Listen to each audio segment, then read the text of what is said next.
Alloh Haq subhanahu va taolo Zuhruf surasida Al-akhillau yawma idin ba'duhum li ba'din aduwwun illa al-muttaqin dedi. Al-akhilla bir-biriga kirishib ketgan do'stlar, bir-biriga qattiq kirishganlar. Ular qiyomat kunida bir-biriga dushman bo'ladi. Lekin taqvodor bo'lgan kishilargina bir-biriga do'st bo'ladi.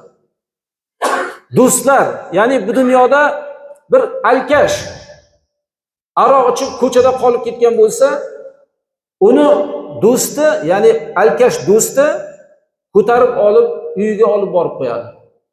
Ko'chada qolib ketibdi deb. Hech kim unga qaramaydi. Shunchalik bir-biriga chambarchas bog'lanib ketgan bular ham.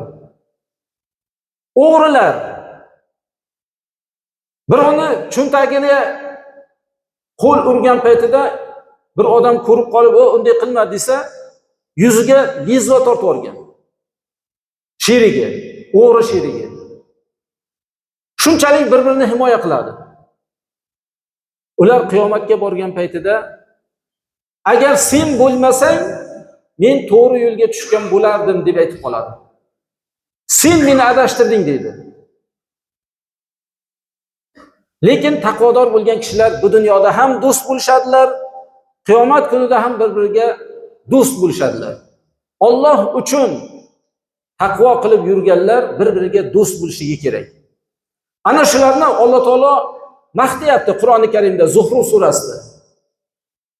67-oyatida illal muttaqin, taqvodor bo'lgan kishilargina bir-biriga qalin do'st bo'ladi. Ibrohim Halilulloh deymiz. Ibrohim alayhisalom Allohga do'st bo'lib kirishib ketgan. Halil degani bir-biriga chambarchas kirishgan. Shuning uchun Alloh o'ziga Ibrohim alayhisalomni Halil qilib ushladi.